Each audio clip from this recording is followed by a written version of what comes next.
Cada conexión abre una nueva posibilidad. Aquí unimos ideas, personas y experiencias que transforman vidas. El siguiente episodio tiene fines de entretenimiento, informativos y educativos. Las opiniones expresadas pertenecen únicamente a los invitados y no representan necesariamente la postura de Conexión ni del equipo de producción.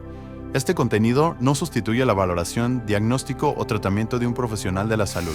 Si tienes dudas o buscas orientación, te recomendamos acudir con un especialista. Hola, hola mi gente bonita, ¿cómo están? Bienvenidos a Conexión con Cristian Aguilar. Soy Cristian Aguilar y el día de hoy tenemos un episodio que les va a encantar porque es bien importante para los papás, para los chaparros y es una de las preocupaciones más importantes que llegan a tener los papás. Hoy vamos a platicar de procesos de terapia de lenguaje. Vamos a hablar de terapia de lenguaje y para eso tengo una gran invitada que es una amiga mía que hace un trabajo bien bonito con los chaparros.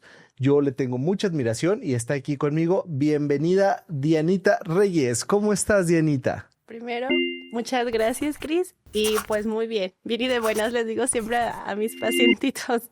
Excelente, mi Dianita. Oye, y antes de empezar con este tema, me gustaría que tú nos contaras un poco de quién es Diana, qué es lo que trabaja, qué es lo que está haciendo Dianita. Ok, bueno, quiero ser yo aquí. Entonces, ¿quién soy yo? Alguien que trabaja con mucho amor, porque es lo que tienes que hacer para trabajar con niños y con familias. ¿Cuál es mi base? Pues es psicología. Después todo lo que son problemas del neurodesarrollo, enfocados específicamente al lenguaje. Ok, entonces has enfocado tu carrera todo el tiempo al lenguaje. Sí, muchos años del lenguaje. Ya sé, nos conocemos desde hace varios años ya. Ahorita no alcanzamos a hacer la cuenta antes de empezar el programa. Pero, bueno, pues vamos a empezar porque hay muchísimas dudas, Dianita, y muchos mitos, muchas ideas bien raras con la parte de la terapia del lenguaje. Así que vamos a abrir con la pregunta obligada. Uh-huh. ¿Qué es y cómo son los procesos de terapia del lenguaje? Ok, pues bueno, primero la parte de llegan a terapia y me dicen no habla. Entonces yo siempre les digo, yo tengo un rompecabezas, te voy haciendo muchísimas preguntas, voy armando mi rompecabezas y con eso yo voy a saber hacia dónde dirigirnos, porque tenemos que tomar una línea. No siempre es hacia neurológico, porque puede ser, muchas veces es neurológico, pero también puede ser auditivo, emocional, estructuras articulatorias, esta parte. Entonces, tenemos que identificar de dónde viene la dificultad del lenguaje para poderle dar un camino, porque ninguna terapia va a ser igual. Es por eso que no es terapia grupal, ¿no? El lenguaje es individual, porque cada niño tiene una necesidad especial. Entonces, eso es lo primero. Ok, y ya después de toda esta evaluación es cuando ya empiezan los procesos de la terapia. Sí. Normalmente llegan algunos papás comentándome que en las primeras sesiones, pues es que no trabajamos tanto con el niño, no, o sea, se dedican a evaluación en un primer momento. Sí. Es que luego muchas veces si no evalúas, no sabes ni por dónde te estás yendo. Exactamente. Primero se tiene que evaluar y tener prerequisitos. Sin esos requisitos, pues no hay comunicación, no hay lenguaje. ¿Cuáles son? Contacto visual, seguimiento de instrucciones, atención, saber imitar. Porque muchas veces llegan a terapia y justo eso, ¿no? Piensan que la primera sesión ya a lo mejor ya va a empezar a hablar o me dicen, dime qué puedo hacer en la casa para que empiece a hablar, ya. Entonces, no, muchas veces cuando van a terapia del lenguaje, les dices, no es tu lugar todavía aquí. Mira, ya ve con Cris, ve a la terapia cognitivo-conductual porque tiene que adquirir estas habilidades y cuando esté listo te van a decir, ahora sí, ve al lenguaje. Porque si no es así, pueden pasar años en terapia del lenguaje.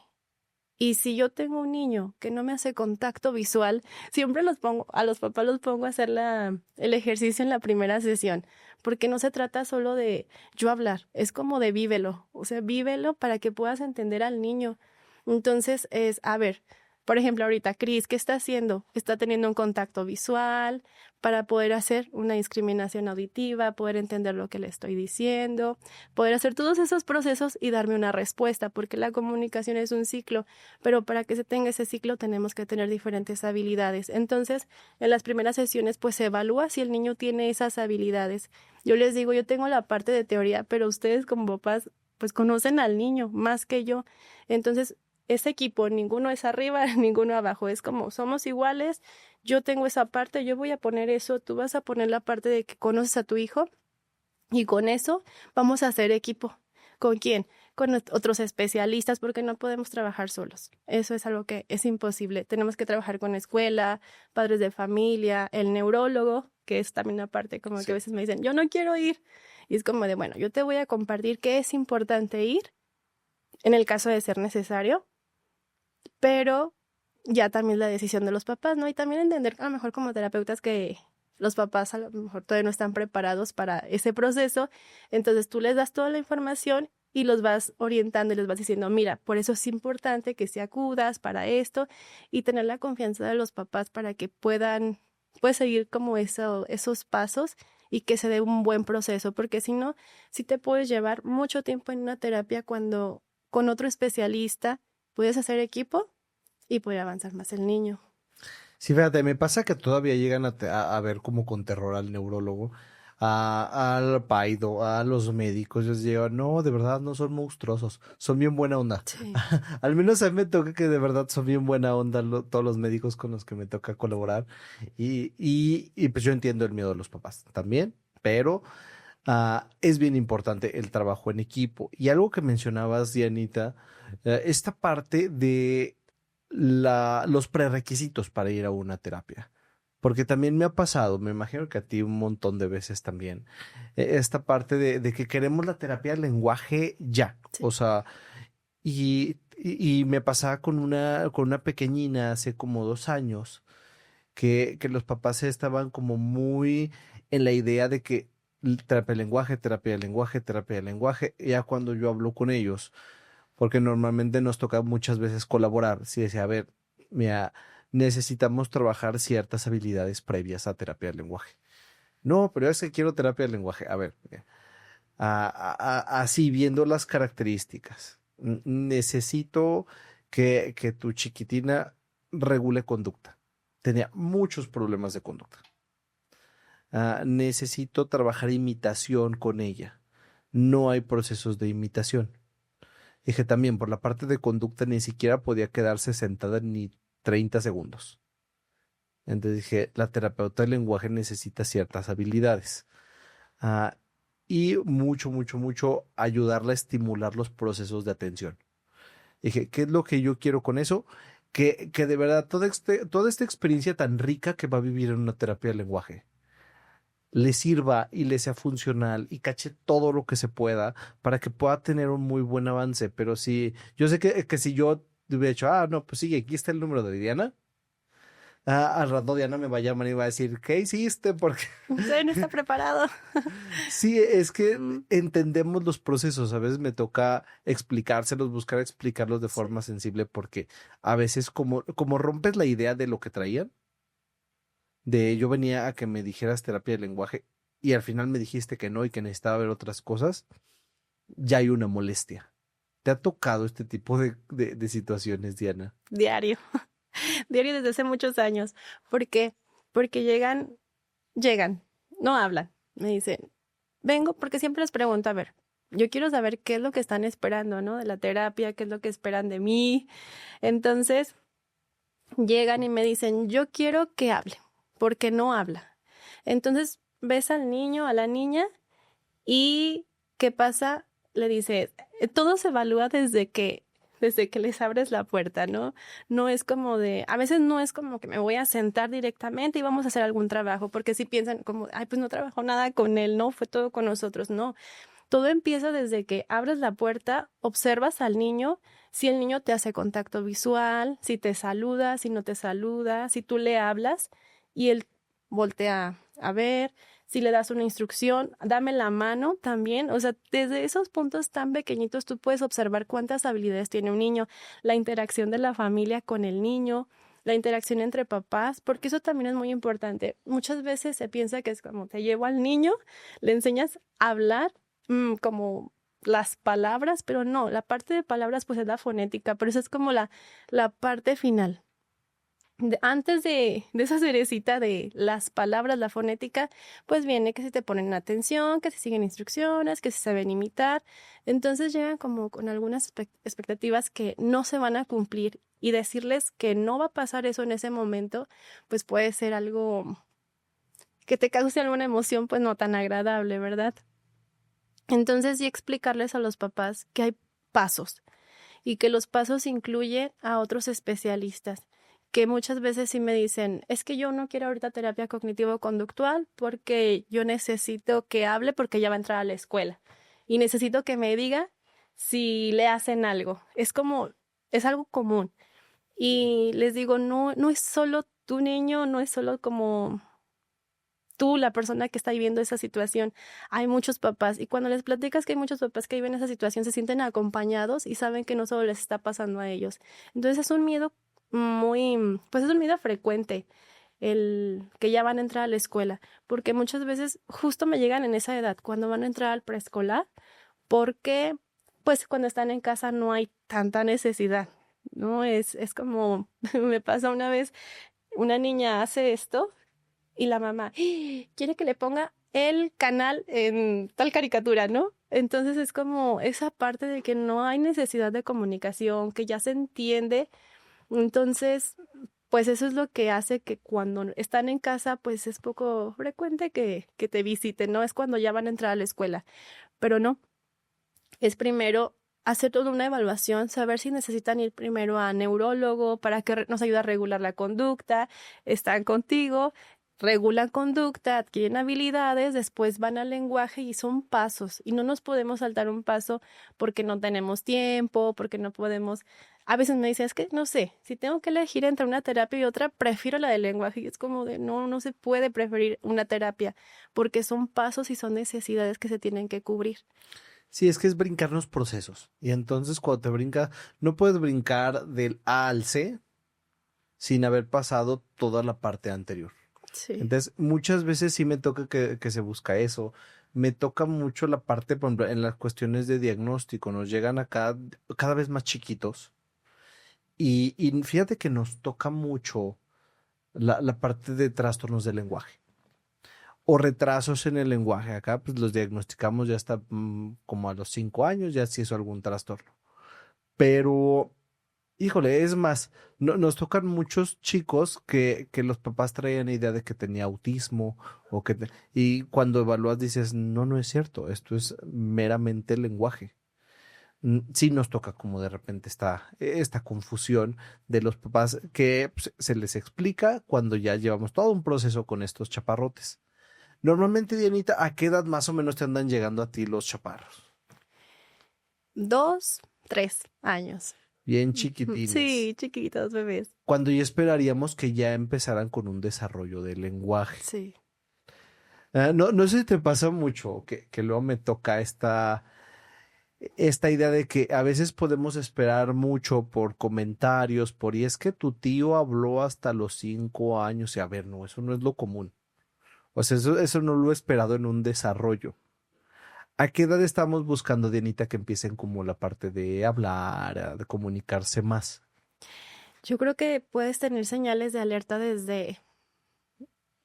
Cada caso es diferente. Pero, por ejemplo, si te dicen, ¿sabes qué?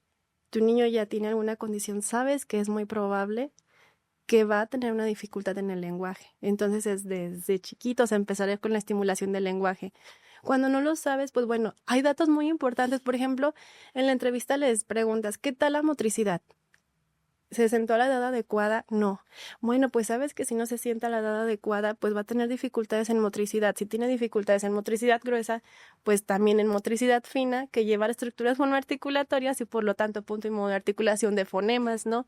Entonces son puntos que te van diciendo alerta, pero quizá no se sabe o quizá falta un poquito pues de información en eso, porque sí te puedes dar cuenta con esos puntos que a la larga va a tener dificultad del lenguaje.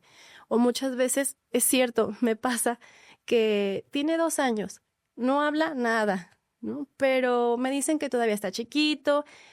Todos llegan con la idea de que lo quiero meter al kinder porque yo sé que cuando conviva con más niños va a hablar, porque es un niño pandemia, porque es un niño que no tiene hermanos. Todo eso te dicen y ellos creen que ya entrando a la escuela ya van a hablar y pues no es así. Entonces, eso que es lo que va haciendo que ese retraso que tienen pues vaya siendo más amplio. Sí. Entonces, sí es importante el tiempo. El trabajar con niños es tiempo y es ir corriendo detrás de ese desfase para poder empatar. Porque justamente eso a veces puede ser un desfase que si lo atiendes en una edad temprana, de verdad lo sacas bien rápido. Fíjate que ahorita que decías la parte de pandemia, luego hay gente que me echa, no, no es cierto, pero a mí me tocó. ah, que después de pandemia me tocaron muchos casos de retrasos de lenguaje, pero muchos. Y que aparte en línea me habían diagnosticado como autismo. Y cuando veías al niño decía, no, no es cierto. O sea, me lleva el juguete y va y me sonríe y se comunica. O sea, no está hablando, pero me comprende, pero tiene todo lo social, pero busca interacciones, pero es que me dicen que se retrasó lo social. Pero si es que si no habla, claro que se va a retrasar lo social. Es una tira a la otra. Por eso de repente los diagnósticos diferenciales hay que revisarlos bien. Pero fíjate que sí me llegaban muchos, a ti te llegó a pasar en esta parte después de pandemia como de, que llegaran muchos chiquitines. Sí, claro. Y justo como lo decía hace un ratito, creo que sí son factores que pueden influir, pero no es la causa, ¿no? Tienes que investigar más allá, porque, por ejemplo, me dicen, está muy chiqueado y por eso no habla. No, no es la causa. Tienes que descubrir por qué no está hablando. Y sí, como lo mencionas con las cuestiones de la pandemia, sí me llegó a pasar. Y justo como tú dices, yo lo veo así como un círculo, la parte social y lenguaje. Si no está bien uno, no está bien el otro. Entonces, o hasta, por ejemplo, cosas muy importantes como la parte de punto y modo de articulación, ¿no? ¿Cómo aprendemos? Pues estamos observando y estoy viendo cómo se mueve su boca.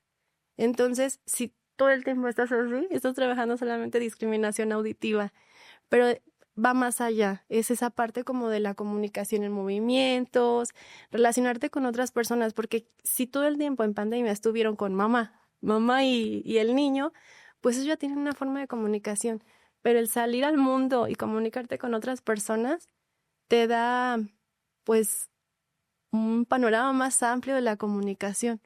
Entonces, hacer las inferencias, entender los movimientos, esa parte también es muy importante. Entonces, sí influye, las cuestiones de pandemia influyeron, pero muchas veces se cree, o porque así han llegado a terapia o a la consulta, se cree que fue la pandemia, es porque es hijo único, o porque es el menor, o porque está consentido. Entonces, no, hay que investigar la razón. Sí, hay que trabajarla. O sea, aun cuando haya un factor ambiental como este que nos pasó, que si traíamos aparte todo el día un precioso cubrebocas, que no te dejaba a un chiquitín ver como la parte de articulación. Entonces, pues, también eso llegaba, yo notaba que llegaba a afectar, pero fíjate que me tocaba, que eran niños que con la terapia de lenguaje salían bien rápido. O sea, porque no había otra cosa a lo mejor con ese niño específicamente. Era que necesitaba estímulo. La terapeuta le dio estímulo y ¡pum! Salió. Pero entonces tenemos otros casos mucho más complejos que no tienen nada que ver con el factor ambiental. Como dices, situaciones neurológicas, situaciones emocionales que llegan como a tener muchas afectaciones, o la parte fisiológica, toda su aparatito fonológico que puede tener alguna dificultad. Pero por eso sí nos llegó a tocar, pero no es forzoso. O sea, de todas formas necesitaba un proceso de terapia del lenguaje. ¿Qué es lo que más te llega, Dianita? Allá a tu consulta. Condiciones neurológicas. Sí, aunque sabemos que son 4, que es las que mencionaba hace un momento, la parte de estructuras fonoarticulatorias, que son los que dices, nada más necesitaban estimulación y salieron, sí, porque pues no hay comorbilidades, solamente es esa parte de estructuras fonoarticulatorias, trabajas punto y modo de articulación, intención de comunicación, listo. Pero, por ejemplo, ya cuando te llegan cuestiones, que es la parte auditiva, la parte emocional, muchos niños también llegan. Una vez, hace muchos años, me pasó que llegó un niñito y me dice, es que yo no hablo. Y yo, ¿cómo que no hablas? Y me dice, no, es que no hablo. Y le dije, estás hablando y te entiendo perfectamente. No, es que dice mi tía que yo no hablo. Entonces los niños escuchan, él no sabe hablar, el hermanito es el que le interpreta todo. Entonces, como él no sabe hablar, él cree que no sabe hablar, que no se sabe comunicar. Y sí llega a afectar la parte de seguridad o los apodos en la familia. Entonces, cuando un niñito se va dando cuenta de que tiene esa dificultad, sí le va afectando a la parte emocional y tiene mucho que ver con esa seguridad para la comunicación. Para que un niño hable, se tiene que sentir seguro. Para que un niño pueda lograr eso, sí tiene mucha influencia la parte emocional. Entonces pueden llegar niñitos con cuestiones de estructuras fonoarticulatorias, que es la parte física, nada más. Cuestiones de neurológicas, emocionales y auditivas. Y siempre cuando les explico esas 4 factores a los papás, cuando llego a la neurológica, es como de, no quiero ir a neuro, ¿no? Y es como de, no, también y piensan como que lo emocional es lo ligero, pero no, también en lo emocional puede ser hasta un mutismo selectivo que un niño no te habla, ¿verdad? Entonces, yo les digo, las 4 van de lo ligero a lo complicado. Entonces, yo creo que, pero lo que más llega a consulta es neurológico, cuestiones neurológicas. Y cuidar mucho, Dianita, esta parte que haces énfasis, sobre todo con los papás. Creo que los papás tienen que tener esta cuestión de cuidado personal para evitar situaciones de frustración en estos procesos, porque a veces me toca que quieren el proceso rápido. O sea, y casi ya tiene un mes, ¿por qué no lo has hecho hablar? Porque Diana no es mágica, no hace magia, es trabajo. Y empiezan esta parte de frustración a proyectárselas a los niños, empiezan a decir cosas, empiezan a hacer comentarios que a lo mejor nosotros como adultos vemos como algo muy sencillo, pero no sabemos lo que significa para un niño. Y ahí es que tú no puedes hablar y es que tú no lo haces bien. Me toca que a veces los frustran mucho y yo les digo, es que si me lo frustras, corres el riesgo de que sea como de, y tengo niños con un carácter bien fuerte, que es como de, no, o sea, ¿para qué hablo si te la pasas diciéndome que lo hago mal? Que no me sale, que no, fíjate bien, no miran bien mi boca, no, así no, la criatura tiene 10 intentos. Les digo, hay que agarrarle un poquito la onda de que a ti te sea fácil, adulto, hablar, no significa que a él le sea fácil. Que él te saque este sonido, que él te saque esta palabra, es 10 veces lo que te hubieras esforzado tú, porque no es el rollo, y a veces me toca escucharlo mucho, Diana, ah, es que no habla porque no quiere, es que es flojo para hablar, pero aparte lo dices enfrente del niño, Uh-huh. y piensan que está chiquito, no entiende, no sí entiende. Creo que todavía es más riesgoso porque interpreta diferente y puede interpretarlo mucho peor de como tú lo dijiste. Entonces yo sí les marco mucho a los papás como de aguas con cómo te comunicas, aguas con el mensaje que le estás mandando y lo que estás diciendo, porque emocionalmente le puedes pegar, porque puede ser muy agresivo y puede hacer hasta que el mismo niño se etiquete a sí mismo, como, como decías de este niño, es que yo no hablo, o como contaba de un chico en otro episodio con TDAH, que era como de, pues es que yo soy malo. ¿Por qué? Porque la maestra dice que yo soy malo. Digo, no, tú tienes conductas impulsivas y cuando aprendió a regular toda su fuerza, ¡pum! Y rápido logramos cambiar el chip de, no, tú no eres malo, tú eres muy fuerte. Y como es muy fuerte, a veces empujas. Por eso vamos a aprender a regular tu fuerza, a que tú controles tu fuerza. Le decía, tú eres como Hulk. Entonces ya el chavito luego lo cambió y, entonces no soy malo. No, tú eres bueno. Te aguas con esa parte que no, que muchas veces no sé si te toca verlo a ti, pero se les maneja la información. Sí, y tú decías, cuidado con lo que comunicas, y no solo con palabras, también con expresiones. Los niños todo el tiempo te están observando y de verdad son muy, muy observadores. Yo me acuerdo de una niña que me decía, ¿te gusta el color blanco? Y yo, ¿cómo supo? Es que aquí te pusiste un... Y es cierto, ¿no? Entonces los niños te leen cómo estás tú moviéndote, si de verdad es algo sincero o es como... Mm, Cuando llegan a terapia, lo primero que tienes que hacer es conectar con el niño. Si no conectas, ¿por qué te voy a imitar? ¿No? Yo les digo a los papás, siempre hay un por qué nos comunicamos o un beneficio, ¿no? Entonces, en este momento, nosotros nos estamos comunicando por una razón. Tenemos una razón. Nos comunicamos, llegan a entrevista, nos comunicamos por una razón. Los niños no tienen una razón, es como para qué necesito hablar. Entonces, tienes que generarles el interés. ¿Y cómo lo vas a generar? Por medio de la conexión. Que el niño se sienta seguro, que no vas, porque me ha tocado muchos niños que llegan a sesiones como que me tienen miedo y es como les digo, no soy mala, a ver, soy mala o regañona y me dice no, entonces es como esa parte de no, no vienes a que te regañe, estamos trabajando, te voy a ayudar, entonces es como, a ver, vamos a trabajar, pero también poner esa parte de límite, ¿no? De no todo va a ser juego, porque muchas veces llegan con la idea de que van a jugar. Ah, es que vas a ir a jugar. No, no vas a jugar. Hay tiempos, hay reglas, estructura. Si no hay estructura, no hay lenguaje.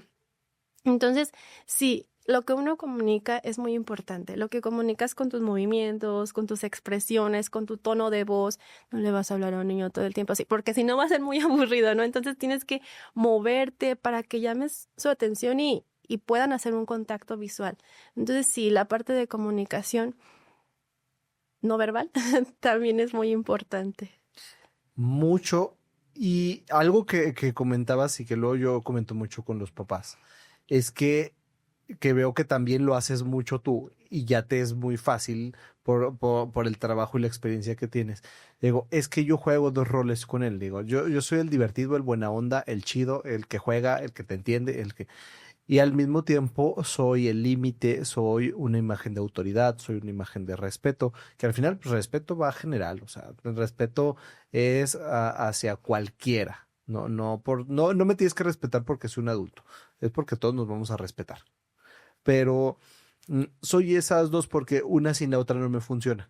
Si solo soy el barco chido, buena onda, que juega, que no va a trabajar nada. Y si solo soy el duro, que es límite, híjole, uno va a odiar ir conmigo, lo va a detestar. Va a ser muy difícil, va a ser un proceso muy duro, que es lo que muchas veces hacía lo que nosotros llamamos terapéuticamente la vieja escuela.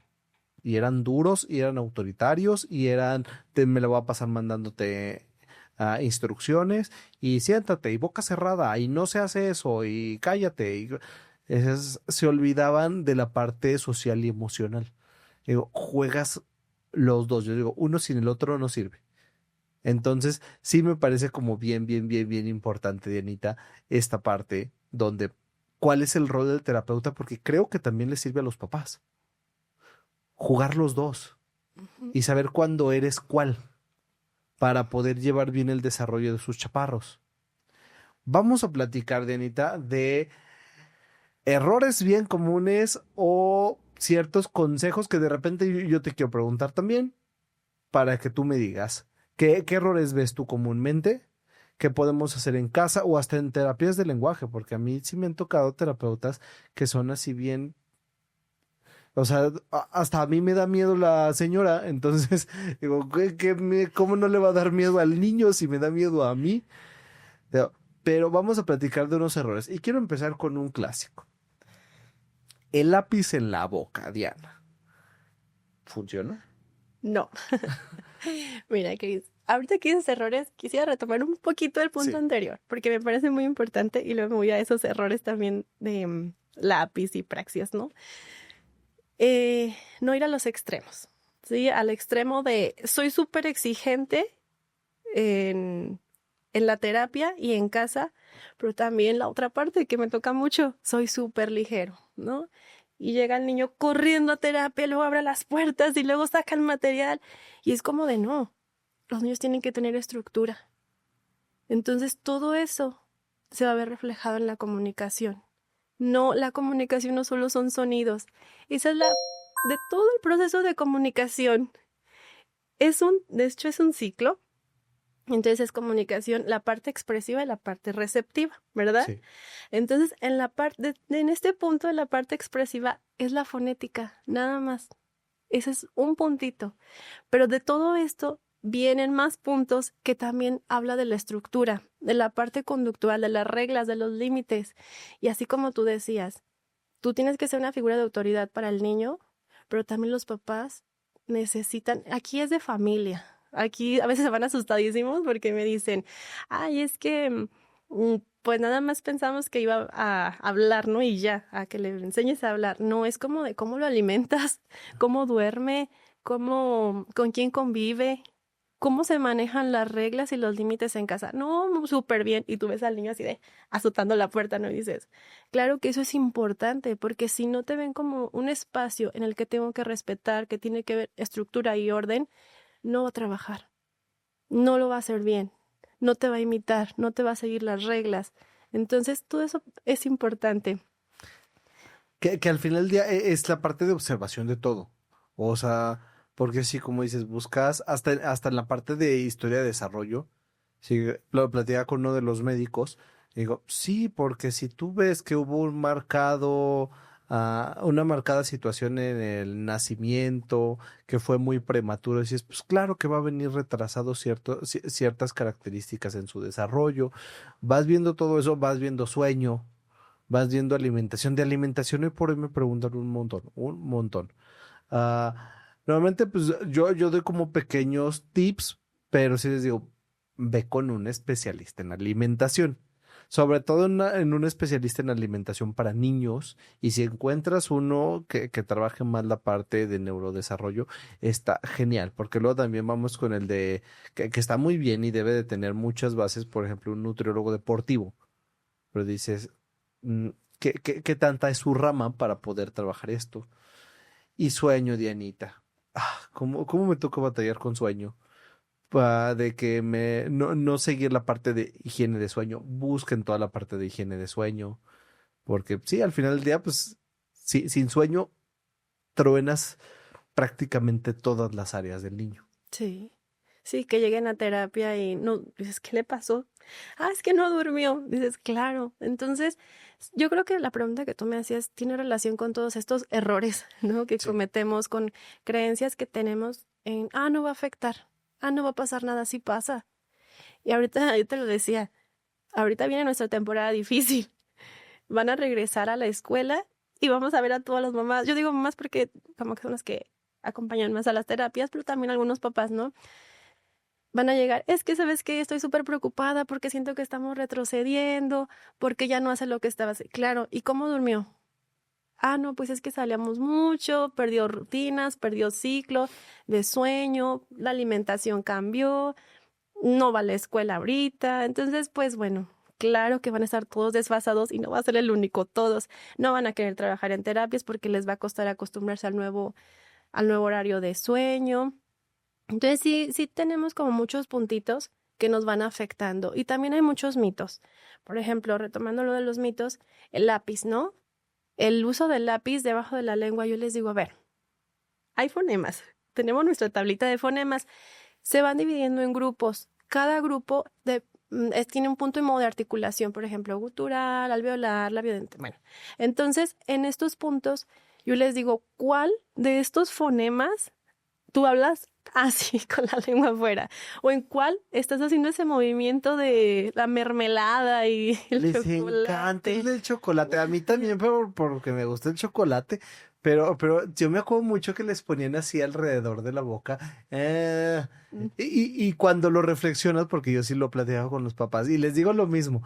Digo, ¿qué movimiento para hablar? ¿Qué fonema tú haces que incluya la lengua tocando afuera de los labios? Exacto. O sea, ninguno. Sí, y pasa porque me dicen, es que yo quiero que avance más, entonces puse a ver muchos videos y en estos videos salió que tenía que hacer esto y es como de no, o sea, detrás del trabajo del terapeuta no es solo sentarte a sacar el material, o sea, tú estás observando, estás escuchando, estás viendo a la mamá, estás viendo cómo se está moviendo el niño, estás viendo punto y modo de articulación, estás viendo si sigue los tiempos, porque en la comunicación también hay tiempos. Entonces, haces todo un proceso, preparas tanto que es más que solo ver como un video y decir, ¿por qué vi este video? Queda para mi hijo. No. Cada niñito tiene que tener tú vas a hacer un análisis y vas a decir, a ver, le faltan estos fonemas, ¿a qué grupo pertenecen? ¿En qué posición se encuentran? ¿En qué posición de la palabra? ¿Es inversa? ¿Es directa? Entonces todo eso, tu mente está en terapia así, aunque uno se ve por fuera así de, pero por dentro estás, así como el meme de los numeritos, estás así, trabajando todo el tiempo para saber qué tienes, para todo eso transformarlo y decirle a la mamá, vas a trabajar tal fonema de esta manera, ¿no? Porque tú ya hiciste todo ese proceso. Entonces, no se trata de solo ver videos y decir que la lengua, claro que a veces sí les vas a decir, sabes que no eleva la lengua, vas a hacer este ejercicio, pero porque tú sabes que ese es el movimiento que le falta al niño, no porque es una lista y con esa lista para todos, ¿no? Es que el video no va a ser el análisis. El video te va a tocar posiblemente ciertos puntos que son importantes, que pueden ser comunes, pero el video no conoce a tu hijo. El video no conoce cómo duerme, el video no conoce la crianza, el video no conoce toda la parte de factores ambientales, los factores neurológicos de tu hijo. Yo les marco mucho, lo platicaba con un invitado hace poco, que la tecnología es muy buena, pero lo preocupante es que se está dependiendo de ella. La tecnología es una herramienta, no es tu resolutor, no es tu resolucionador de problemas. O sea, no te va a solucionar todo. Te va a dar ciertos puntos que te pueden ayudar, pero si ves que necesitas un profesional, pues ve con un profesional para que haga el análisis. Y hoy que tenemos esta parte de inteligencia artificial y todo, está padrísimo, a mí me encanta, yo la uso para ciertas cosas que yo busco información, pero no va a solucionar las cosas. Me pasaba con un muchacho que es bien divertido, ya adolescente, que se enojó mucho con una maestra de otra materia y entonces, porque le quitó algo, buscó en el chat GPT como de cómo sacar mi enojo si me enojé con la maestra. Y el chat le dijo, escribe las cosas que estás molesto y después tírala. Dije, ok, hasta ahí vamos decente. Pues lo hizo el muchacho. Puso todas las mentadas que se le ocurrieron. Lo agarra, lo tira. También muy raro de la otra maestra, porque era otra materia. Ve que lo tira la maestra y va y lo recoge. Y ve la hoja donde le estaba supermentando la Mauser a la maestra de inglés y lo lleva a dirección. Y hicieron un súper relajo, pero súper relajo. Porque lo que hablaba con él es, a ver, la inteligencia artificial te dio una idea. La inteligencia artificial no te resolvió la situación. La inteligencia, y con todo respeto, dije, pero la inteligencia artificial no te iba a decir que la maestra iba a entrar en modo metiche. A ver qué papelito tiraste a la basura, porque hasta se me hace raro, como de en serio te paraste a recoger y meter la mano al bote de basura a ver qué tiró un papelito hecho bolita a una persona. O sea, dije, la inteligencia artificial no sabía eso, ¿verdad? No sabía tu contexto, no sabía. Dije, no, es una herramienta. Dije, aguas porque tú la estás utilizando como algo que te va a solucionar. Te digo, no. Y pasa con los papás en los procesos de terapia.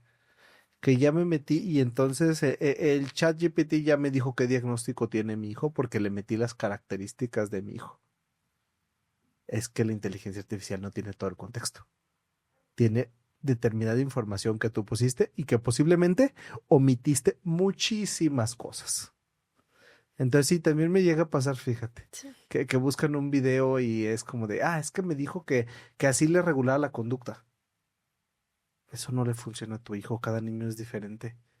Lo que le funciona al tuyo no le funciona al que viene después de que se acabe tu sesión. Entonces sí, la dependencia, mi Dianita, a tecnología, otro de los Sí. errores que llegamos a ver. Sí, por ejemplo, también hablando de tecnología, es que le doy la tablet y yo es que no podemos ver tantas pantallas, pero solo tiene programas de los números, de los colores y ha aprendido mucho. Sí, claro, pero hay que recordar que tenemos lenguaje receptivo, lenguaje expresivo. ¿Puede recibir información? Sí, pero la comunicación va más allá. La comunicación también es esa parte de ver al otro y decir, Cristian es humano así. Entonces, claro que no lo hacemos de esa forma, pero sí tenemos un proceso en el que vamos interpretando que si Cristina es humano así se siente quizá más cómodo, si me está haciendo tal movimiento. Entonces, también la comunicación va más allá de los sonidos, va a esa parte de interpretación y eso no te lo va a dar la pantalla. Entonces también están tan acostumbrados a las pantallas que son colores, sonidos y tú le mueves y llegas a terapia y le dices, siéntate y vamos a trabajar con este material. No, pues no te mantienen nada de atención porque es aburridísimo. Cuando ya están acostumbrados a tanta estimulación y quieres sentarlo a trabajar, no lo van a hacer. Entonces, eso también es un punto importante que, aunque me digan muchas veces que tienen actividad, sí, claro, no voy a negar que sí nos da información, pero eso no nos ayuda a la comunicación, que es lo que estamos buscando nosotros. Sí, y con tanta pantalla, fíjate, ¿sabes qué? A mí qué me ha pasado? Y me pasó hace poco, que, que me decía, no, sí, arma rompecabezas. Va, y puse al niño.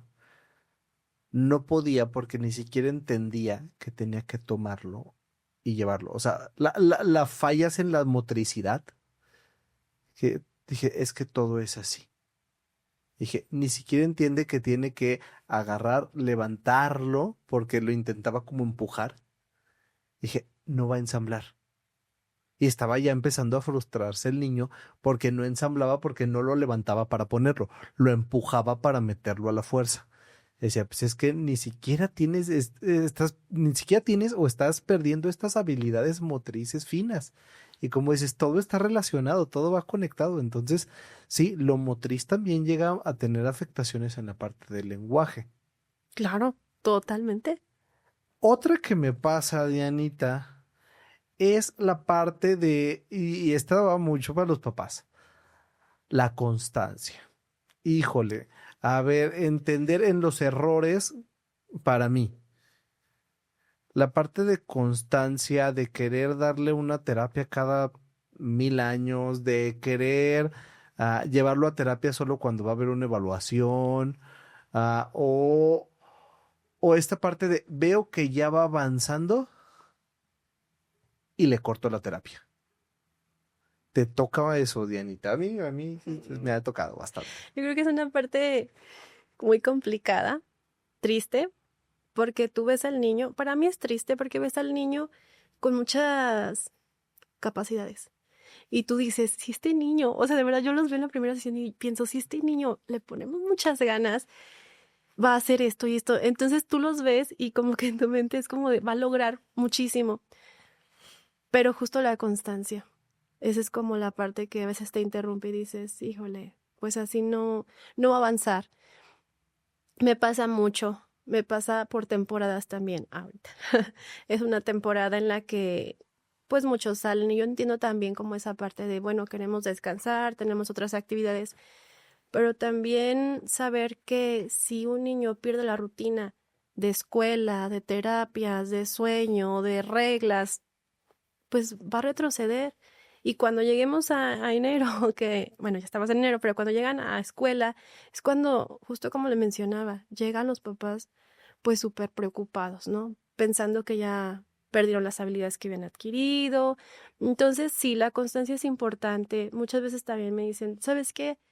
Nos podemos ver cada 15 días y tú sabes como terapeuta que quizá no vas a lograr lo que quieres. ¿Por qué? Porque es una hora. Una hora en 15 días es nada. Entonces es la parte de la frecuencia y el trabajo en casa. No solo es una hora a la semana en terapia, es también la parte de trabajo en casa, porque ahí es en donde vas a... En terapia tú les das la técnica y en la vida diaria van a utilizar lo que están aprendiendo en terapia. Entonces sí, la frecuencia es muy importante. Sí, como me lo comentaste tú, esa parte de, Diana, ya me toca cita con el neuro, a lo mejor nos hemos visto en un mes, pero te lo puedo llevar para que me puedas decir cómo va y le puedas mandar el reporte al neuro. Y es como de, no tuvimos un proceso, entonces si no tenemos ese proceso, ¿qué avances le voy a decir? No es como todo el reporte que tú envías no es como lo estás viendo en ese momento. Sí, sí envías el cómo lo estás viendo en ese momento, pero envías estuvo así y luego así y luego así, para que la parte de neuro pueda tener ese panorama y poder dar también algunas indicaciones y que con eso avancen los niños. Entonces, la constancia es algo, sí, faltan. Muchas personas llegan a faltar a terapia y eso también interrumpe el proceso, porque el día que regresan a terapia, pues el niño otra vez está que no quiere trabajar y tienes que volver a regular, tienes que volver a hacer todo este proceso de vamos a trabajar y ya te llevaste media sesión, ¿no? Entonces, sí, la parte de constancia es muy importante. Fíjate que a mí me pasa que cuando vienen periodos vacacionales, yo sé que va a haber uno de regulación, ya me la sé, pero sí ya lo hablo con los papás para mínimo busca tener cierta estructura en el día. Yo entiendo que son vacaciones, pero no me lo dejes dormir tarde, pero no me lo atasques de azúcar en la noche, pero busca hacerle cierta rutina donde tenga cierta actividad, aunque sea va a ser 15 minutos, una hora, media hora de vas a venir a trabajar a la mesa y no es que vaya a hacer trabajo, a lo mejor te va a poner a dibujar, porque si no, sí se abusa mucho de las pantallas en temporadas de vacacionales. Te digo, manténle cierta estructura, no te estoy diciendo un régimen militar donde a las 7 te quiero levantado y a las 8 te quiero bañándote. A ver, tampoco estamos hablando de eso. Pero cuando le mantienes cierta estructura, el día que regrese a tus procesos comunes, le va a ser mucho más fácil. Y no por el rollo de pues que al terapeuta le vaya a costar trabajo. No, es lo que está perdiendo el niño. O sea, no le estás dando estructura para que yo tenga el trabajo más fácil cuando tú regreses. Lo estás dando por el bien de tu hijo y para que él pueda tener el mayor aprovechamiento de los procesos. No es por mí, si yo lo tengo enojado una hora, tú te lo vas a llevar a la casa, yo lo tuve una hora. Pero es para el apoyo y el bienestar de los niños el mantener ese tipo de rutinas. ¿Qué otros errores, Dianita, te llegan a pasar que tú les dirías a los papás como de aguas con esto, con este foquito? Que a veces buscan que los niños tengan estructura, pero los papás no tienen estructura. Entonces, mm, los niños observan. Y si los papás no tienen estructura, los niños no van a tener estructura. Por eso cuando llegan a la primera sesión y les dices todo lo que tienen que hacer, se van abrumados. Y les digo, tranquilos, sé que nadie llega aquí con, yo tengo todo al 100. No, eso es imposible, ¿verdad? Pero bueno, no imposible, pero sí es algo difícil, nada más que sí tenemos que empezar desde los papás con la estructura, para poder generar estructura en los niños, porque a veces les dices, es que no debe de comer dulces. Ay, no, es que yo sí como, pero me escondo para que no me vea. Y es como de, no, es también tener estructura en toda la familia para que el niño pueda tener estructura. Entonces eso es también un error como muy, muy importante. Y en estructura me refiero alimentación, pantallas, horas de sueño, reglas y límites. Reglas y límites es como la parte en la que más estamos fallando. Es que estructuras y hábitos son lo básico para cualquier desarrollo. Y hacerlo, no decirlo, porque decirlo está bien fácil. Te toca hacerlo porque al final del día ustedes papás son el ejemplo de lo que va a tener el chaparro. ¿Sabes cuál me pasa mucho? Y no sé si te pasa a ti, estoy casi seguro que sí, Midiana. Esta habilidad que podemos tener los adultos que somos cercanos al niño de leerle la mente. Y entonces el niño ya no tiene necesidad de hablar. Pero quiero que hable. O sea, estoy frustrado porque no habla mi niño, pero mi niño no me... es que así, eso es que quiere leche. Voltea y nomás te hace un movimiento, pero de verdad es una gran habilidad, porque el niño hace un movimiento y se lo interpretan así y aparte no le fallan. Pero no existe una necesidad de lenguaje y comunicación porque no existe, porque me haces todo, porque es bien cómodo. Y es que le intenté las primeras veces que yo les digo, no, vamos a buscar que te haga un sonido comunicativo para que lo entregues. No la palabra, un sonido. Es que se enoja. Sí, le estás pidiendo algo que normalmente no le pedías. A todos, si nos piden que nos esforcemos más en algo que ya está establecido, no nos encanta. ¿Te llega a pasar estas situaciones con niños que todavía no generan lenguaje? Sí, sí, claro. En esa parte en la que te, de hecho, a veces ni siquiera necesitan un movimiento. A veces es como, es que ya es la hora, ya es la hora en la que quiere esto, ¿no? Entonces anticipan todo y no dejan que el niño tenga necesidad. Y en ese ciclo que tengo en mente, el primerito que tienes que identificar es si hay intención de comunicación, ¿no? ¿Tiene intención de comunicación? No. ¿Por qué? Porque pasa esto, ¿no? Que ya los conocen, ya saben, muchas veces dicen, ay, es que no puede. Y ay, es que no puede, y ese sentimiento es como de entonces yo te hago, yo te ayudo, Y me pasó, o sea, me ha pasado. Hace muchos años estuve trabajando en una clínica, ¿no? Y en esa parte como en la que yo veía como, pues veía niños en grupo cómo llegaba la mamá y le daba la lonchera al niño y el niño apenas se podía mover y no la podía abrir y lo sentaba, no, la mamá se iba y el niño abría la lonchera y era travieso. Entonces, y dices, claro que puede generar una estructura de lo que quiere hacer, se puede mover, puede hacer mil cosas y después cambian. Entonces, no es lo mismo ver un niño tú solo en terapia a un niño cuando lo están viendo los papás, porque sí cambian. Y si ese día le tocó que vaya a la abuelita, entonces el niño es como de llora y llora y es como de no, porque me hubiera dicho que no querías venir a terapia, entonces no te hubiera traído, es como de no. Entonces, es que sí tenemos que tener como esa parte de estructura y no adivinar todo lo que quieren y dejar que ellos tengan esa intención de comunicación y hasta la frustración. No, o sea, dejarlos que también trabajen esa parte, porque si no nos pasa que en terapia, si les dices no, no, o hasta que me lo digas o hasta que lo intentes, y es como de, y ya de ahí sacarlos de ese momento y imítame y haz contacto visual, pues bueno, es como un trabajo también ahí un poquito difícil y la comunicación va por pasos. La comunicación no termina en, ya dijo que el reto también es lograr la primera palabra, ¿no? Pero va más allá de, ya dijo la primera palabra, es todo lo que tienes que hacer y que las necesidades van cambiando de acuerdo a la edad. Porque, por ejemplo, en preescolar, pues bueno, les das lenguaje básico, pero ya cuando van creciendo necesitan otro tipo de comunicación. Por eso la terapia no se puede interrumpir cuando ya escuché que habló.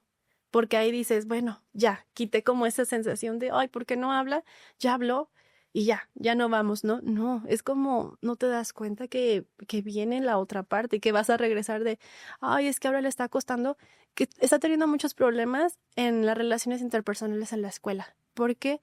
Porque no pudo hacer esa interpretación, esas inferencias, esa comunicación no verbal, otro tipo de lenguaje, conceptos. Entonces, el acompañamiento es un buen tiempo, es a lo largo del crecimiento del niño, porque sí, o sea, tiene otras necesidades de comunicación.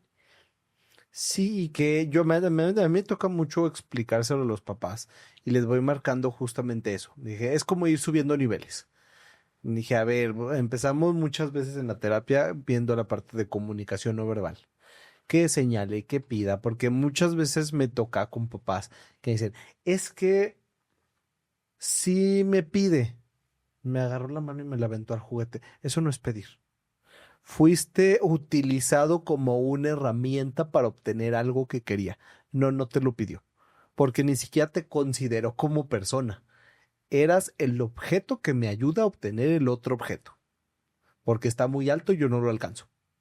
Entonces, ya cuando logran esta parte de comunicación no verbal, les digo, ahora sí vamos a empezar la parte verbal, ya empiezan a hacer sonidos, intención comunicativa, aproximaciones, empiezan a articular mejor, sacan las primeras palabras, porque sí, o sea, sacar las primeras palabras muchas veces, híjole, es bien pesado, es bien complicado y les marco mucho, no es que el niño no quiera, es que tiene dificultades en alguna de las áreas que mencionabas. Y entonces, de verdad, él se está esforzando 10 veces más de lo que te hubieras esforzado tú o yo para poder hacer eso. Digo, ok, ya sé en palabras, listo, ya lo logramos. Bien. Y esperando a lo mejor en un ejemplo donde digas, aparte está teniendo buena comprensión. Entonces dices, porque hay chicos que no tienen esta comprensión. Y entonces te toca enseñar vocabulario y toda esta parte. Digo, ok, ya tiene vocabulario. Digo, listo, vamos a aprender estructura de oración. Vamos a aprender oraciones cortas, oraciones más largas, oraciones para comunicarse. Ya vimos todo este rollo. Listo, vamos a ver la parte social. Vamos a ver conversación. Entonces vas subiendo. Cuando llegan a un punto dices, está genial, lo festejamos con todo, pero no sigue otro. Y entonces son las exigencias que a nosotros nos fueron tocando. A todos nos han tocado aprender todos estos procesos, solo que posiblemente a tu chiquito le está costando mucho más. Diana, hay niños, o ¿qué haces tú cuando a lo mejor ya hay una edad avanzada y dices, este niño no va a ser verbal? Porque hay niños no verbales. ¿Qué pasa ahí? Primero ser sinceros con los papás, porque sé que van buscando como él lo va a hacer, ¿no? Y que me ha pasado, Cris, que yo digo, este niño va a ser no verbal. ¿Y qué crees? O sea, que lo hacen, ¿no? Pero sí también llegan a cierta edad en la que lo dices, tú ves, justo, ¿no? Tocaste un tema ahorita muy importante, la parte receptiva. Muchas veces llegan con la intención de que empiecen a hablar, pero te das cuenta que tú le dices, voltea a ver el vaso, o ¿en dónde está el vaso? Y el niño no te voltea a ver el vaso porque no sabe qué es el vaso. Entonces, justo en este ciclo, en la parte expresiva, la parte receptiva tiene una cajita, ¿no? Tenemos una cajita en donde vamos guardando toda la información, todas las palabras con una imagen, con un concepto, la palabra. Entonces, yo digo, podemos hablar de lo que conocemos, porque es lo que tenemos guardado en esa cajita. Entonces, si yo no tengo muchas palabras dentro de esa cajita, ¿qué voy a decir? O sea, la cajita que expresa, ¿qué va a expresar? Nada. Entonces, primero tenemos que tener lenguaje receptivo y muchas veces es como de, ay, es que no ha avanzado. Me dicen, no, es que yo siento que ya le dieron tal medicamento porque pues trabajamos en conjunto y yo siento que a lo mejor no ha avanzado y le digo, a ver, ¿por qué no ha avanzado? No, pues es que no me está hablando. Bueno, pero tú estás viendo que ya te comprende cuando el niño no te comprendía nada ni te entendía de lo que le estabas hablando. Claro que ha avanzado. Que no esté hablando es diferente. Que no esté expresando es diferente, con palabras, porque te va a expresar con movimientos, ¿no? Ya el que tú le digas, dame el vaso y a lo mejor no te lo dice, pero te lo da, dices, claro que hay comunicación, o sea, claro que hay una forma de comunicación. Y yo creo que lo más difícil es cuando ves a un niño que no tiene lenguaje receptivo. Ese es el punto más difícil porque dices, algo está fallando cuando no hay lenguaje receptivo. Fíjate que me tocó uno hace años. Bien bonito el compadre, chiquito. Porque yo lo recuerdo mucho porque verbalmente te decía palabras y te decía todo y articulaba así, precioso el chamaco, chiquito, pero no comprendía absolutamente nada, pero nada, Diana, o sea, de verdad, ya lo hablamos con los papás porque es que no entiende, o sea, neta no entiende. Y sí, ya cuando fue con el médico, fue con el neurólogo, hicieron estudios y sí tenía una lesión. Porque yo decía, a ver, es que en serio, o sea, puede decir todo y me dice palabras y me dice, pero no tiene ningún sentido. Y le pongo hasta imagencitas y a ver, toca el perrito, toca el... No entendía ni siquiera la instrucción. Vamos, no te vas al concepto, ni la instrucción me entendía. Y entonces ya el médico nos ayudó, ya vio que había una lesión y justamente era referente a la parte de comunicación receptiva. Decías, y a mí eso se me hizo mucho más complejo de trabajar que un niño que tiene dificultad en lo expresivo. Para mí fue bien difícil. Y pues lo bueno también con los no verbales, pues es que, ojo, vamos a encontrar hoy por hoy un montón de metodologías que les van a servir para comunicarse. Pero para usar estas metodologías tuvo que tener ciertos prerequisitos antes, porque también me tocan papás de, es que, pues como es no verbal, le voy a pasar la parte de iPad para que se comunique ya más grandes. Y dije, híjole, pero es que no lo trabajaste y entonces ni siquiera te entiende conceptos. ¿De qué te va a servir el iPad si no entiende el concepto? O sea, sí le va a picar a lo que sea. Ah, híjole, no tiene tolerancia a la frustración. En cuanto se le descarga el iPad, va a volar el iPad, ¿eh? O sea, entonces, aún así se ocupan ciertos prerequisitos cuando son no verbales para poder comunicarse mejor. No es que no se vayan a comunicar, es que van a utilizar una herramienta diferente para comunicarse. Pero como dices, esa parte me imagino de ser bien difícil, el ser sincera y decirle, es que es un chico no verbal. Es complejo, me imagino que sí, pero ¿qué tal es, Diana, dar esa como información a los papás? Es un proceso en el que primero tienes que ser sensible, porque estás hablando del hijo de alguien, ¿no? Entonces, es ser sensible con los papás, tratar de ser claros en los puntos que tiene que lograr para que ellos puedan dimensionar qué tiene que lograr antes de.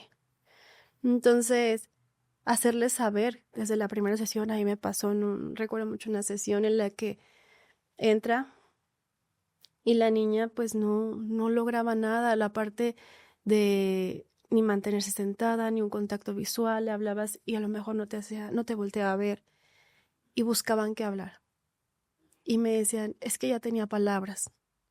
Sí, palabras como tú dices, son palabras aisladas, es sonido, nada más, pero no hay una intención de lo que quiere comunicar. Entonces, el decirles a los papás, ¿sabes qué? Vas a tener que lograr que tenga un buen ciclo de sueño, que empiece a comer mejor. Cuando me dicen es que es súper selectivo y no quiere comer, encontrar las maneras para alimentación, encontrar la estructura, para que el niño pueda tener un poquito más de estructura y luego empiezan a ser un poquito más conscientes y luego te empiezan a ver y dicen, ay, hay un otro, y empiezan a tener la conciencia del otro, empiezan a identificar como esos movimientos, empiezan a interpretar y empieza a haber una comunicación. Todo eso requiere mucho tiempo, por eso siempre es paciencia. ¿Sí? Trabajar lenguaje es un arte. No, sí. O sea, es impresionante.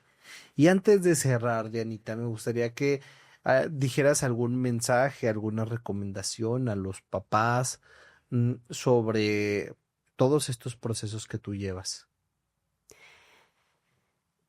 Justo eso, tener paciencia en los procesos, saber que ningún proceso va a ser igual.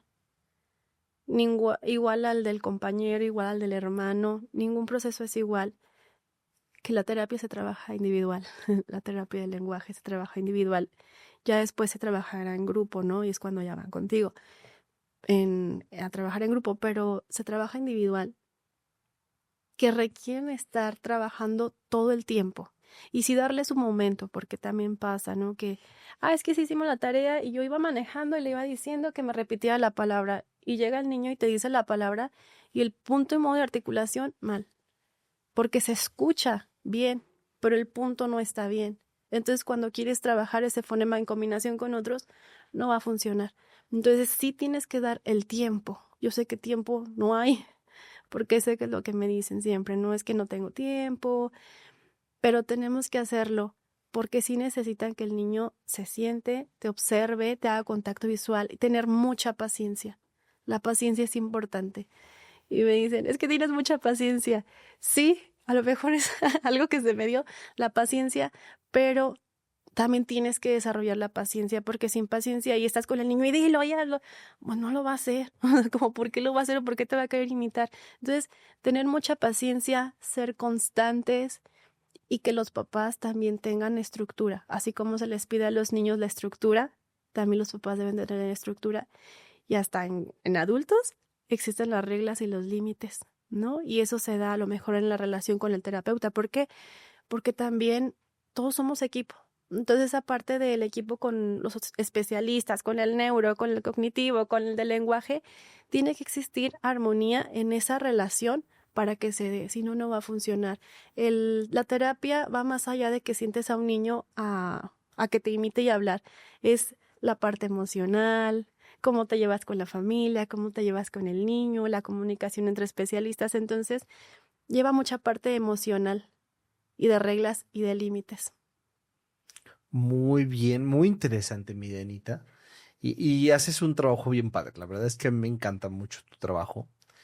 Y bueno, antes de poder cerrar, ¿dónde te pueden localizar? ¿Cómo te contactan? ¿Alguna red social para los papás? Mira, Cris, yo prefiero darles mi número de teléfono. Y te voy a decir por qué.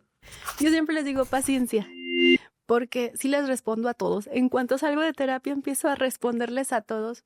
Porque no, algo que a mí no me gusta, o bueno, no es mi forma de trabajar, es como de, hola, precio. Y es como de, no, oye, espérate, ¿quién eres? Platícame de ti, de tu niño, de tu niña, cuántos años tiene, qué hace, porque estamos hablando de personas, ¿no? Entonces, prefiero tomarme como ese tiempo para poderles hacer una llamada, unos audios que yo siento más cercanos que un texto y decirles, a ver, vamos a conocernos y dime qué necesitas, ¿no? Entonces yo prefiero dar mi número de teléfono siempre. Muy bien, echa ¿Sale? tu número, Dianita.